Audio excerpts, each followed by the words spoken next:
자, 미국 중부를 강타한 토네이도, 해오리바람, 이로 인해서 켄터키 주에만 한 70명이 죽었다 그래요. 더 주의사에 의하면 사상자가 더 나올 거라 그래요. 이번 이 참사를 두고 그 주지사가 말하기를 켄터키 역사상 최악의, 가장 파괴적이며 가장 치명적인 토네이도 사태다, 이렇게 표현했습니다. 서양 격언에 메멘토 모리라고 하는 라틴어가 있습니다. 메멘토 모리, 죽음을 기억하라. 중세기 수사는 하루에 3번씩 또는 1번 일어나서 꼭 이 메멘토 모리를 읊었다 그래요. 선포했다 그래요. 죽음을 기억하라. 이렇게 한번 외움으로써, 선포함으로써 자신이 사는 자세를 반성할 수 있잖아요. 여러분, 죽음을 기억하라, 메멘토 모리, 한번 생각해 보세요. 죽음을 유일하게 의식하는 존재는 사람밖에 없어요. 다른 동물들은요, 그렇게 내가 죽는 존재구나, 그러니까 선하게 살아야 되지, 그래서 뭐 반성하고, 그래서 성찰해가지고 이러면 안 되지, 저 불쌍한 사슴 내가 먹었는데 가슴에 찔려가지고, 이런 것이 없어요. 그러나 죽음에 대한 두려움은 본능적으로 있지만은 이 살고 있으면서 죽음을 의식하는 유일한 존재가 인간이다 하는 얘기입니다. 여러분, 가장 잘 사는 인간이란 가장 잘 죽는 사람이다, 그런 뜻에서 죽음은요, 한 생애를 평가하는 최후의 심판이라고 말할 수 있습니다. 성경은 죽음이란 죄의 삭시다. 죽음이 어디서 왔는가? 성경은 분명히 말씀하고 있어요. 죄로 말미암아 왔다. 죄의 삭은 죽음이다, 이렇게 말하고 있습니다. 죽음을 향해서 우리가 가고 있어요. 인생의 최대의 문제는 죽음입니다. 이 죽음의 문제를 다루는 종교, 가장 확실하게 진단을 해서 처방 내리는 종교가 참 종교예요. 이 죽음의 문제, 기독교는 이 죽음은 어디서 왔는지 분명히 얘기하고 있고, 이 죽음의 처방은, 죄사함은 바로 예수 그리스도 십자가의 보혈로 말미암아 가능하다고 복음의 핵심을 선포하고 있습니다. 이게 기쁜 소식이에요. 어떤 두 친구의 대화가 있습니다. 장사가 잘 되어서 금년에 대박이었다 하니까 한 친구가 그거 참 잘 되었군. 그래서 여유가 좀 생겨 스키를 타러 다니다가 다리가 부러졌어. 그래서 또 친구가 말하기를 그거 안 됐군. 그런데 입원을 했는데 그 잘 돌봐주던 그 간호원하고 사랑하게 되어 결혼하게 되었어. 그거 참 잘 됐군.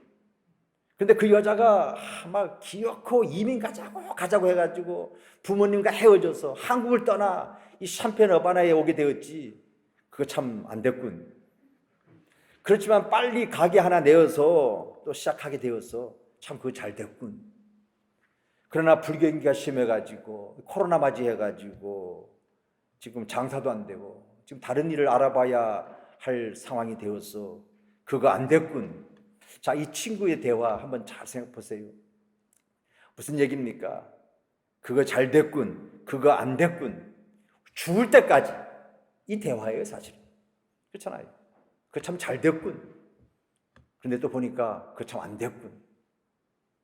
여러분, 그런데 잘 됐다, 안 됐다, 이 가치의 기준에 대한 그 기준이 뭔가? 잘 됐으면 정말 어떻게 되는 것이 소위 잘 되는 일이며, 안 됐다는 것은 정말 무엇이 어떻게 되는 것이 안 됐다는 것인지 살아가는 표준이 없습니다. 여러분, 잘 산다는 게 뭔가? 잘 죽는다는 것이 뭔가? 오늘 이 시간 한번 제가 설교 도입 질문입니다. 잘 산다는 게 뭐냐? 잘 죽는다는 게 뭐냐? 그냥 결론적으로 말씀드립니다. 잘 산다고 하는 것은 올바른 관계에 맺으면서 모든 것들과 올바른 관계에 맺으면서 사는 것, 이것이 잘 사는 거예요. 잘 죽는다는 것은 뭘까 그러면? 모든 관계라 말씀드렸습니다. 식구와의 관계, 그것과의 관계, 하나님과의 관계, 모든 것과의 관계, 올바른 관계를 맺은 상태에서 죽는 그것이 잘 죽는 것이다. 한번 생각해 보십시오. 잘 산다는 거, 어쩌면 잘 산다는 거, 돈 많으면 그건 잘 사는 게 아니고, 돈 많은 것은 부자예요. 부자. 부자고 나쁘다는 게 아니고요. 잘 사는 것은 올바른 관계 맺으면서 살아가는 거예요. 잘 죽는 것은 뭐예요? 올바른 관계 잘 맺으면서 그걸 유지하고 마지막에 하나님 부르시면 가는 게 잘 죽는 것이다. 오늘 대림절 세 번째 주일입니다. 오늘은 세례 요한에 대해서 살펴보기를 원합니다. 세례 요한, 예수님 탄생하기 전 6개월 전에 먼저 와서, 그리고 예수님 오시는 그 길을 준비하고 예비한 자, 세례 요한이다. 우리가 세례 요한하면 뭐가 떠오릅니까? 광야의 사람이다. 광야에서 낙타 털옷 입고 메뚜기 먹으면서 야생 꿀을 먹으면서 야성미가 넘치는 남성을 떠올릴 수 있어요. 그게 세례 요한의 이미지이기도 합니다. 그런데요, 그 광야에서 그가 외친 소리는 회개하라는 소리였습니다. 회개하라. 천국에 가까웠으니 회개하라. 그래서 그 당시에 권력자들을 향해서도, 종교자들을 향해서도 외쳤습니다. 회개하라고. 그래서 많은 사람들의 인정을 받았어요. 존경을 받았어요. 그래서 사람들이 회개하라는 그 회개의 메시지를 듣기 위해서 이 광야에 있는 세례 요한에게로 사람들이 몰려들었습니다.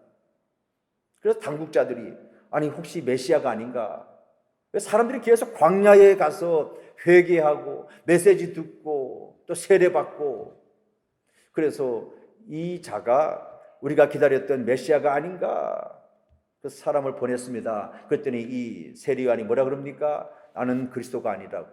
나는 아니라고. 나는 아니라고. 참 겸손한 세례 요한이었습니다. 양같이 순하고 겸손한 사람, 그렇게 사람들로부터 인정받고 존경받았지만은 자신을 드러내지 않았습니다. 예수님에 대해서 어떻게 말씀했습니까? 그는 흥해야 되겠고 나는 쇠하여야 하리라. 이렇게 말하기 쉽지 않거든요, 보통. 근데요, 여러분, 성령 충만하면요, 하나님을 높이게 돼 있어요. 성령 충만하면요, 자신을 드러내지 않습니다. 주님께로 인도하는 그런 삶을 살게 되지요. 세례 요한이 바로 그런 사람이었어요. 예수님보다 먼저 와서 하나님 나라를 선포했습니다. 회개하라고.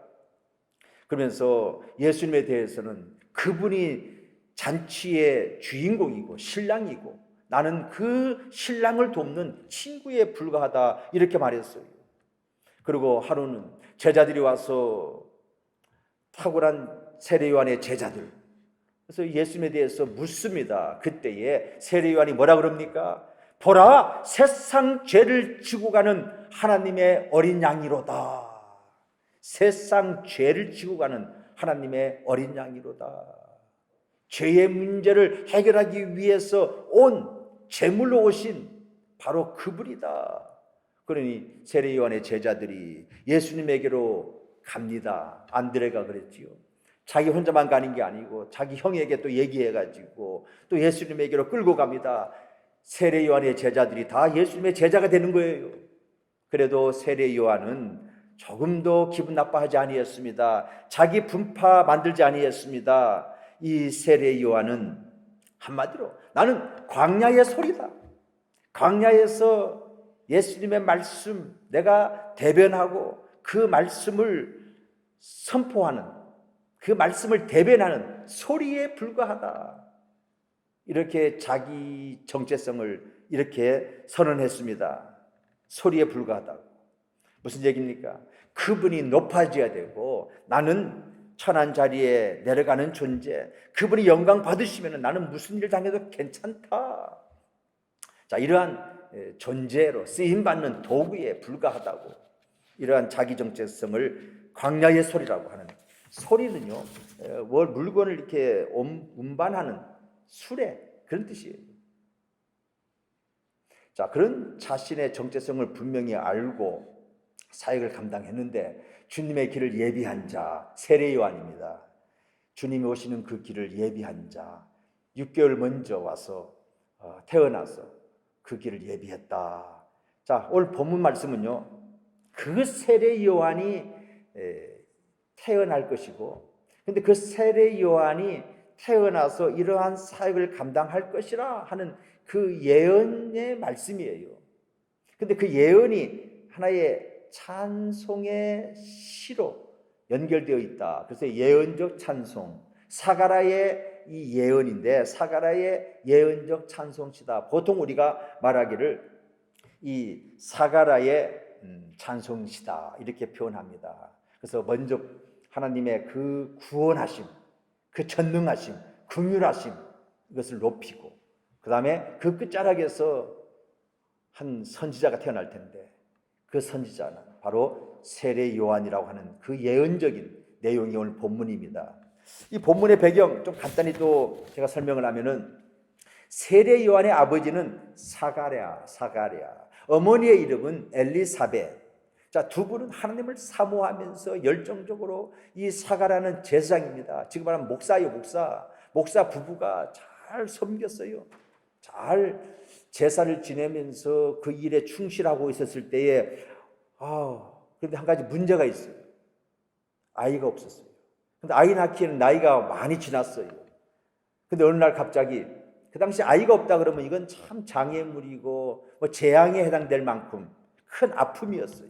걸림돌이 됩니다. 그런데 어느 날 이 사가랴가 하나님께 제사를 지내는 중에 천사가 나타나서 말하지요. 너에게 아이가 생길 텐데 그 아이를 요한이라고 해라. 예수님에게 마리아에게 나타나서 알려준 천사의 그 패턴이 비슷해요. 그와 똑같이 수태할 것인데 태어나면 요한이라고 하라. 근데 이 사가랴가 믿지 않았습니다. 그래서 믿지 않은 그 순간 말을 못하는 벙어리가 되었다. 근데 하나님은 계획하시고 약속했잖아요. 약속을 이루시는 신실하신 하나님, 결국은 하나님의 때에 그 계획대로 이 사가랴의 아내 엘리사벳이 아이가 잉태되었고 또 해산하게 되었어요. 아이가 출생하게 되었습니다. 많은 사람들이 너무나 기뻐가지고 축하해 주러 모여들었어요. 그리고 8일 되는 날에 할례를 베풀기 위해서 또 사람들이 모였습니다. 할례 의식을 하려고 하는데 사람들이 이름이 있어야 되지 않냐고, 이름은 뭘로 할 거냐고, 주니어 사가랴를 해야 되지 않겠냐고 했더니 그 아이의 엄마 엘리사벳이 아니라고, 그럴 수 없다고, 요한이라고 해야 된다고. 아니, 요한이라고 하면 이 사가랴의 가문에는 그런 이름이 있을 수가 없는데 어떻게 그렇게 이름을 지을 수 있느냐. 그래서 아버지 사가랴에게 어떻게 할 거냐고. 그러니까 이 사가랴가 서판을 가져오라고 글씨를 딱 쓰지요. His name is John. 요한이라고 하라고. 그 요한이라 하라고 글씨를 쓰는 순간 말 못했던 그 입이, 혀가 풀려서 말하게 되었다. 이게 말 못한다는 게 얼마나 답답한지 아세요? 혀가 풀렸어. 말하게 되었어. 얼마나 기쁩니까? 그런데 그것이 끝난 게 아니고 또 성령이 임해가지고 성령 충만했어요. 성령 충만하면 그 특징이 하나님을 찬양하게 돼 있어요. 성령 충만해서 하는 말들이 다 이게 사람을 살리는 말들이고요. 하나님의 말씀, 성령 충만해서 우리가 전해야 되고요. 성령 충만해서 성령의 조명받아서 말씀을 우리가 봐야 되고, 그렇지 아니하면 하나님을 높이는 해석이 나올 수 없고요. 하나님을 올바로 전할 수가 없어요. 성령 충만하여 이 사가랴가 예언했다 하는 게 오늘 말씀의 시작입니다. 성령 충만하여 사가랴가 예언하였다. 오늘 말씀의 시작이지요. 그 다음에 68절 말씀 보세요. 성령 충만하여서, 그다음 첫 번째 한 게 뭡니까? 하나님을 찬양했다. 68절 찬송하리로다. 주 이스라엘의 하나님이여 그 백성을 돌보사 속량하시며.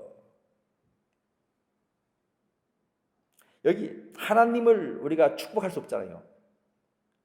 하나님은 우리가 축복할 수 없어요. 하나님은 우리가 찬양할 수 있지. 우리가 하나님을 찬양한다는 말이 세상 말로 우리가 축복한다는 뜻이에요. 그래서 하나님을 높이 찬양했다. 그것을 우리가 예언적 찬양이라 해서 이 베네딕터스 이 사가랴의 찬양이다 이렇게 우리가 부르고 있는 겁니다. 오늘 사가랴의 찬양을 지금 중심으로 말씀을 전하고 있는 겁니다. 사가랴의 찬양, 그 내용을 좀 더 제가 다시 재구성해서 풀어보면요, 한마디로 하나님은 찬송을 받으시기에 합당하신 분이시다. 왜 그러냐 하면은 하나님은 백성들을 잘 돌보시는 분이시기 때문에, 하나님은 구원을 베푸신 분이시기 때문에 찬양 받으시기에 합당하신 분이시다. 하나님은 예언하시고 구약에서 메시아가 올 거라고 예언하신 그 메시아가 구원을 이루기 위해서 오시는 분인데, 하나님께서 예언하시고 보내시겠다고 해서 보내신 그 메시아가 바로 예수 그리스도인데, 그 메시아로 말미암아 사람들이 원수의 매임에서 자유하게 될 것이기에 찬양 받으시기에 합당하시다. 하나님은 인간들을 긍휼히 여기시고 구원을 하시겠다고 약속하시고 지키셨기에, 그리고 사단의 손에서 구원하여 주셨기 때문에 찬송받기에 합당하신 분이시다. 그래서 우리가 두려움 없이 한평생 주님 앞에서 거룩하고 의롭게 살아가야 하는 존재다. 그 하나님 찬양하자. 이게 오늘 전반부의 사가랴 찬양의 내용입니다. 그리고 그 찬양 끝자락에서 뭐라 그랬느냐? 다 같이 찬양의 톤, 찬양의 가사의 내용이 바뀝니다. 76절입니다. 다 같이 한번 76절 함께 봉독하겠습니다. 시작. 이하이여 내가 지극히 높으신 이의 선지자라 일컬음을 받고 주 앞에서 앞서가서 그 길을 준비하여 77절 주의 백성에게 그 제사함으로 말미암는 구원을 알게 하리니. 자, 요건 이제 세례 요한에 대한 예언의 말씀입니다. 여기 이 아이여, 세례 요한을 지칭하는 거예요.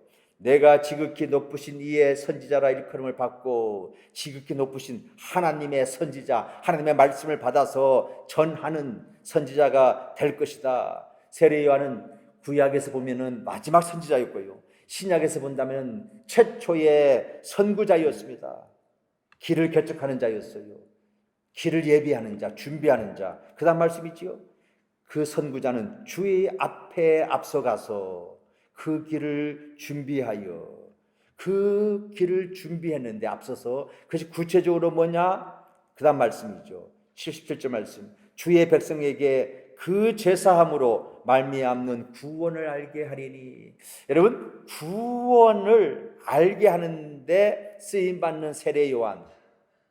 구원하면요, 우리가 딱 떠올려야 할 단어가 있습니다. 그 앞에 제사, 이게 연결되어져야 돼요. 우리가 기독교에서 말하는 구원은 포괄적인, 총체적인 아주 깊은 뜻이 있습니다만은, 그러나 가장 핵심적인 것은 죄에서 자유함 받는 것, 죄에서 구원받는 것, 이것이 진정한 구원이다 하는 얘기예요. 성경에서 보면은 우리가 병 고침 받는 것도 구원이고, 어떤 매임에서, 중독됨에서 자유되어지는 것도 구원이라는데, 가장 핵심적인 것은 죄에서 자유함을 얻는 것, 제사함 받는 것, 이것이 바로 구원인데, 이 제사함은 누구를 통해서 오는 것이냐? 뭘 통해서? 이 세상에 우리의 근본적인 죄를 사해주는 그 길은 예수 그리스도, 십자가의 예수 그리스도의 보혈이 우리에게 뿌려질 때에, 그때에 죄가 사해진다라고 하는 예수 그리스도를 통해서 제사함은 이루어진다는 게 복음의 핵심이에요. 그래서 그 예수님이 이 땅에 오시는데 왜 오십니까? 모든 인류의 죄를 사해 주시기 위해서 이 땅에 오셨다. 그 오신 날이 바로 성탄절이에요. 그런데 그 오시는, 그 천국을 몰고 오시는, 구원을 몰고 오시는 바로 예수 그리스도, 그분이 오시는 길을 준비하는 자가 바로 세례 요한이었다는 것이죠. 이게 세례 요한의 사명이었습니다. 하나님 이 땅에 오시는데 하나님 어떤 분이신가? 그걸 설명하고, 근데 그 오심에 대해서 길을 준비하는 자가 필요한데, 그 준비하는 자가 바로 선지자가 있어야 되는데, 그 선지자가 바로 세례 요한이다 하는 것이 오늘 사가랴의 찬양의 내용이고 오늘 본문의 내용입니다. 중국의 선교사, 아주 오래된 선교사죠. 중국 하면 선교사 허드슨 테일러, 이건 상시를 우리가 알아야 됩니다. 그 정도로 유명한 분이에요. 이분이 이렇게 말했습니다.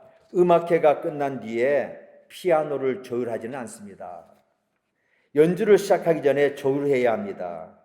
그와 같이 아침에 일어나면 하루의 생활을 시작하기 전에 당신의 마음이 하나님의 음성과 맞도록 조율하십시오. 하루의 삶 시작할 때에 하나님의 마음과 내 마음이 조율되도록, 하나가 연결되도록. 자, 이 말씀, 연주를 시작하기 전에 조율을 해야 합니다. 제가 설교 도입 질문에 잘 사는 것이 무엇인가?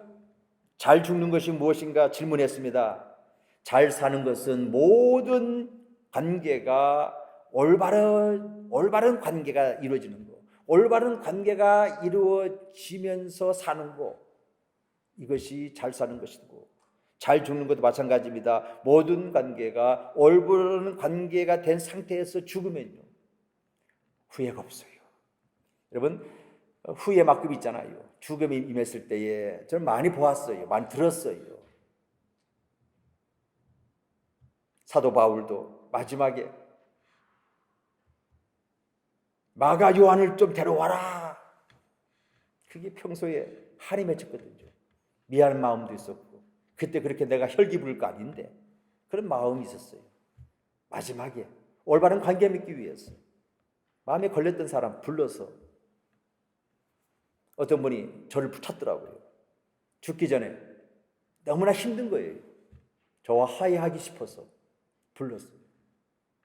그래서 같이요, 끌어안고 서로, 이게 올바른 관계잖아요. 화해하는 거예요.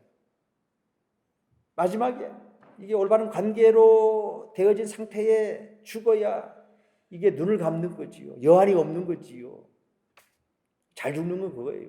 그러니까 우리가 신앙생활은 뭐냐? 올바른 관계 잘 맺으면서, 좋은 관계 맺으면서, 사이가 좋은 거, 이게 잘 사는 거예요. 이게 잘 유지하는 거예요. 이게 신앙생활입니다. 이게 구원이에요. 사실은 구원의 다른 의미가, 제가 늘 한 얘기죠. Right relationship with God. 하나님과 좋은 관계, 올바른 관계, 이게 맺어진 상태가 구원이다. 그럼 그 관계가 깨어지는 것이 구원의 반대지요. 기독교 사역이란 무엇인가? 올바른 관계가 되도록 힘쓰고 도와주는 것. 올바른 관계, 그러기 위해서 조율이 필요해요. 그 조율을 다른 말로 회개라고 할 수 있어요. 좋은 관계가 되기 위해서는 우리가 조율해야 돼요. 회개해야 돼요. 세례요한, 이 사람들 예수님과 좋은 관계 맺도록, 하나님과 좋은 관계 맺도록 회개를 외쳤습니다. 회개하라, 천국이 가까웠느니라. 회개는 뭡니까? 마음을 바꾸는 거예요. 내 마음을 조율하는 것이다. 회개하지 아니하면 이 땅에서 아무리 화려하게 살아도 지옥이라는 말입니다.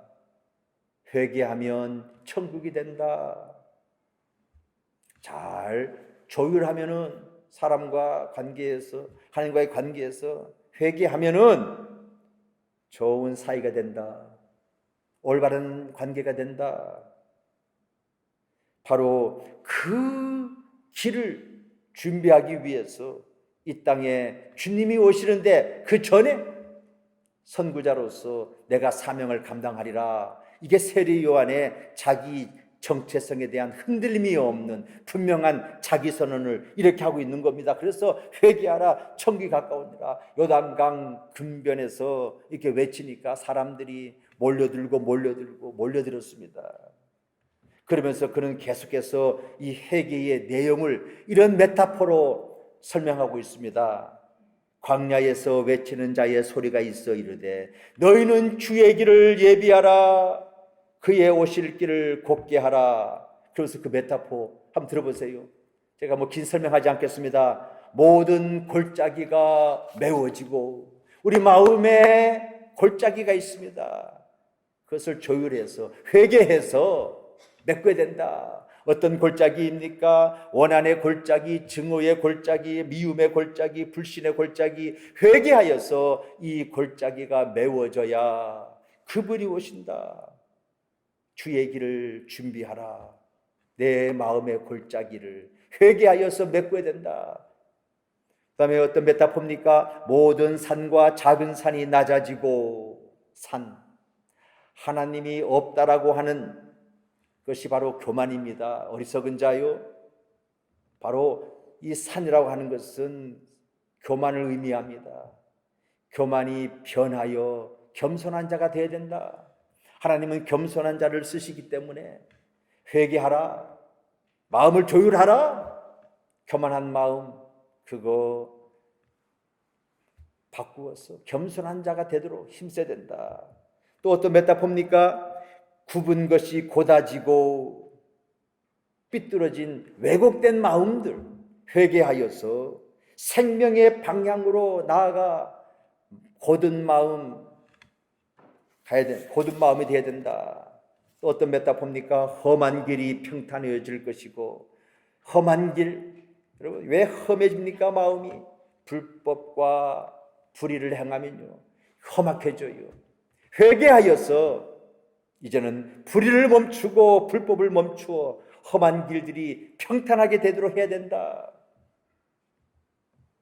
자, 이게 세례 요한이 이사야 선지자의 말을 인용하면서 이렇게 메타포를 쓴 겁니다. 모든 골짜기가 메워지고 모든 산과 작은 산이 낮아지고 굽은 것이 고다지고 험한 길이 평탄해질 것이다. 어떻게 해요? 회개하였어. 그러면 그 마음에 천국이 이루어진다는 말씀이에요. 그래서 하나님과의 관계가 좋아지고 올바른 관계가 이루어지는, 그래서 주님이 내 마음속에 오시기에 조금 더 불편함이 없고 힘듦이 없는, 바로 그러한 늘 이거 생각해야 됩니다. 우리의 마음이 어떤가? 어떤 골짜기가 있는가? 어떤 산이 있는가? 어떤 굽은 것이 있는가? 어떤 험한 길이 있는가? 여러분, 하나님께서 우리의 인생에 어려움이 있다고 나를 택하지 않고 나를 사랑하지 않는 것이 아닙니다.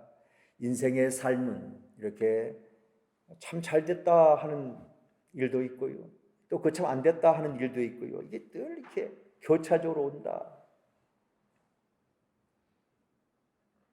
너무 안 됐다고 너무 그렇게 포기하고 낙망하지 마세요. 부정적으로 모든 것들이 보입니까? 그렇다면 다시 한번 우리 자신을 하나님 앞에 보이시고 성찰하시면서 성령의 인도하심 받으세요. 성령의 인도하심은 우리를 조율시킵니다.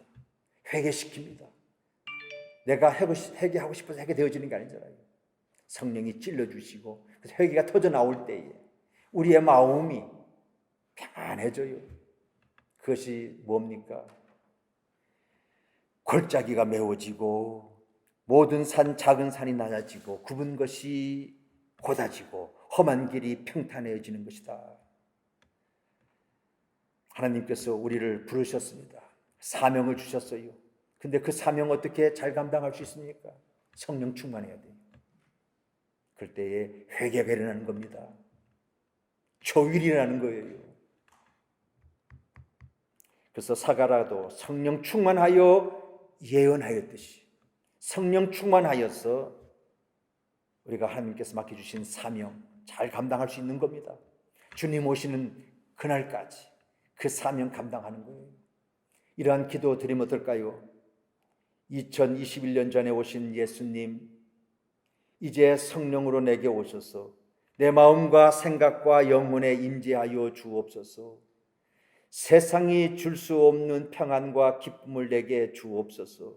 성령님이시여 내 머리끝에서부터 발끝까지 안수하여 주셔서 내 연약한 육체를 치유하시고 나를 억압하는 악한 세포들을 다 소멸하옵소서.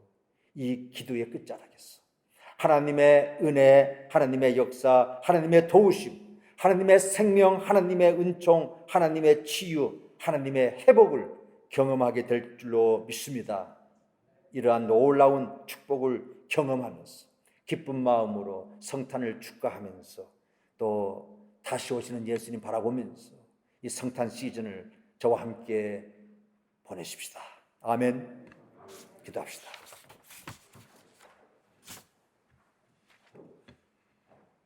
사랑의 주님, 세례 요한을 떠올리면서 세례 요한이 그냥 우연히 태어난 것이 아니라 하나님께서 계획하시고 예언하셔서 그 예언의 끝자락에서 주님의 길을 예비하는 자, 선지자로서 올 것인데, 그 선지자는 죄사함으로 말미암는 구원을 알게 하는 그 사역, 바로 세례 요한이 그 사명을 받게 되었습니다. 하나님, 우리 또한 성령 충만하여서 다시 오시는 주님 내 마음속으로 모시기를 원합니다. 우리들의 패인 상처, 교만함과 삐뚤어진 마음, 불법을 행하는 마음 불쌍히 여겨 주옵소서. 주님께서 찾아오시도록 높아진 산과 모든 장애물들, 굽어진 길들을 평탄케 하여 주옵소서. 주님, 우리 마음에 찾아오시옵소서. 그 구원의 은총으로 충만케 하여 주옵소서. 예수님의 이름으로 기도하옵나이다. 아멘.